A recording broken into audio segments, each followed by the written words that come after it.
Hi, Genki Call here with your Soulforge offerings for the week of March 7th, 2022. We are in Glacial Peaks this week, and we've got something awesome in here. Well, you can see already, High King Irongut is here, but I'll get to him in a minute. As far as the legendaries, we have Gloomleaf, who steals armor and 5 attack from all enemies, reflects 50% of skull damage, and has impervious. He's okay, once he runs out of armor. I mean, he is stealing it and adding it to his own, so he makes a good tank, but once they run out of armor, he's kind of useless. You could run him with a true damage team, though, and that would make him more powerful. It's an option. Um, as for whether or not you should craft him, I would say no, but King Silenus is significant because he gives all wild folk allies a 50% mana start. I hardly ever use his spell. He does splash damage visited by wild folk allies and steals a magic from all enemies affected and then burns everything. I tend not to use him except for this 50% mana start, and so on longer battles, I generally don't. If it's going to be a short battle, then I'll just go ahead and use him. But again, not worth 800 diamonds in my opinion. Divinia? No, she might be worth it. She might. If you really, really want her, if you need her for Dragon's Claw power level, she explodes all red gems, cleanses all allies, and gives them all life. She's really underrated, I think, and she causes a random positive status effect to a random ally on 4+ gem matches. She is really powerful. I love this troop, and I used to use her on every team that I had way back in the day, but she's great for the cleanse. She adds life. She gives the whole team mana. She's just a really good troop. If you were to craft any of these three, it would definitely be Divinia that I would recommend. But again, 800 diamonds is a lot. Also, we have the Basilisk. Does true damage to one enemy, and if they're poisoned, deal double damage, then deal true damage again. If they're stunned, you deal double damage. So you run this with something like Eureli that poisons all enemies and Elementalist that is going to stun. He could do a lot of damage, but it's only to one enemy. Reduce damage from skulls by 30%, poison enemies when doing skull damage, and stun a random enemy when matching brown gems. So you don't actually even need Elementalist. However, it would help to be sure that the whole team gets stunned, which is always nice. But I don't think he's worth 800 diamonds. So as far as the we'll save the best for last. As far as the mythics go, we have the Archdiva.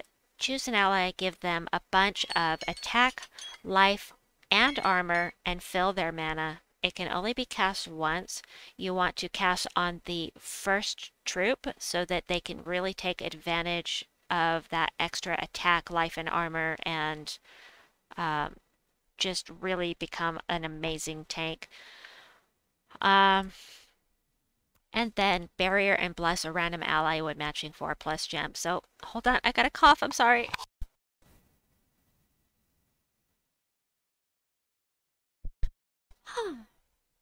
Pardon me. So even after he has cast his spell, he's still going to be useful because barrier and bless for every match 4, that is incredibly helpful. So I think he's a little underrated. I myself hardly ever use him, but he is a very good troop. Pharaoh Nefertani, I don't use her. Damage to one enemy boosted by death-marked enemy, curse and disease all enemies. What she really has going for her is that she death-marks a random enemy when matching 4+ gems. It's just not my preferred playstyle. I don't want to take them out with Deathmark. I want to take them out with spells, and I want to do the whole team at once. She is a necromancer, however, so she does get bonus bonus souls from the battle. She gives you the ability to get more. She's not going to give you more souls, but she will give you the ability to get more souls. There's a distinction there. Queen of Sin is considered to be not great, and I can't say that I have really enjoyed using her.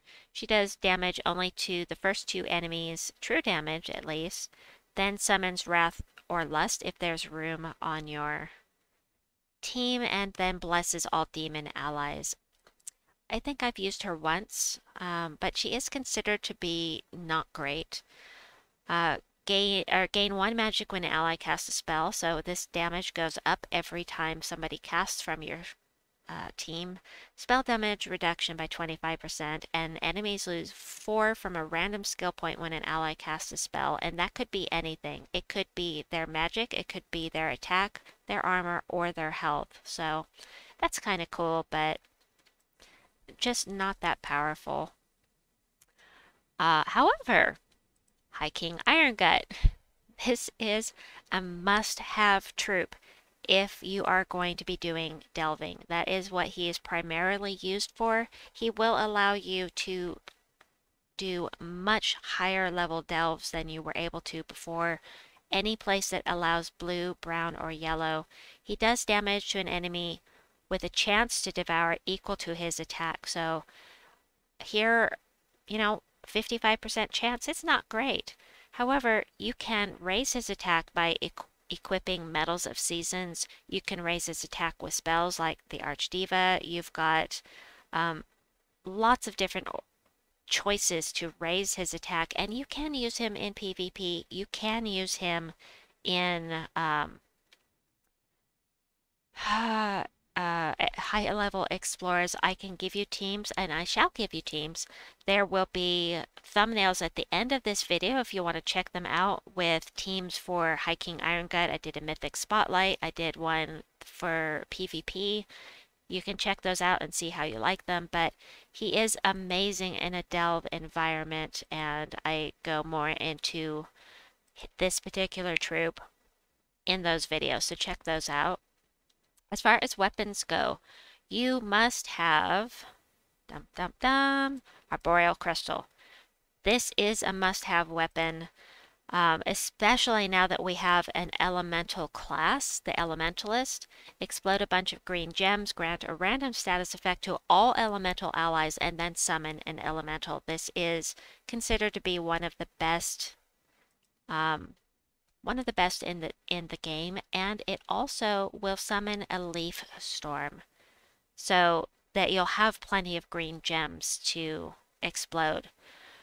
It's just really a good weapon. It's my favorite type of weapon, and I'm not just saying that it's a must-have because it's my favorite type, not just because I'm biased, but also because it's just a really good mana accumulating weapon. It also entangles the first enemy. Come on, this is an awesome weapon. You need to have it. Must have this weapon. All right, let's go over some of the others. Obviously, I already crafted the Glacial Crystal, which creates a mix of 6 blue and purple gems for each Glacial Peak ally, and does damage to an enemy boosted by Glacial Peak allies as well. Let's see what else we've got here. Silent Night. Kind of want to have it just because it's, Christmas stuff. So, deal damage to the last enemy and silence them. I am going to craft it because I have the resources. 75 diamonds is nice and cheap, and I need weapons for Glacial Peaks for my power levels. It's a really cheap way to get your weapons for your power levels. So, this is always here. Frost Staff, another really cheap one. Damage to an enemy, double damage if there's an ice storm, and create an ice storm. That's cool. So another one that's really cheap that I'm going to go ahead and craft. Yay. All right, and then we have a couple more here. We have the Doomed Statue. 900 diamonds. No. It gives life to all allies. These doomed weapons are really best for Guild Wars, and except for the ones that create Doom Skulls, they are, in my opinion, the best doomed weapons. I still need to make a video on that, but the doomed weapons that create doom skulls are powerful even if you don't level them. So, um, the other dooms, you really need to get them leveled up to make them more powerful. So this is a hard pass for me. I have no interest in this personally, but if it appeals to you and you want to have it, or if you're a completionist, then by all means. And you can tell me I'm wrong. Absolutely. If I'm wrong, tell me in the comments. I would love to hear why it's a good weapon. Another 75 diamond one. Wow. Okay. Remove all blue gems, deal damage to an enemy boosted by those gems removed. You will not get any mana out of it, but you will deny blue to your enemies. So, like blue Guild Wars Day, you could deny them their blue. If the enemies from Glacial Peaks deal double damage. So, it's cheap. It's a weapon for Glacial Peaks, must have. So, all right, that is it for the Soulforge video. I hope that you have enjoyed this and that it's been helpful. Please like and subscribe, and we will see you tomorrow for my live stream. I do have codes to give out on my live streams now, and so anyway, we will see you soon. Have a good one all. Bye-bye!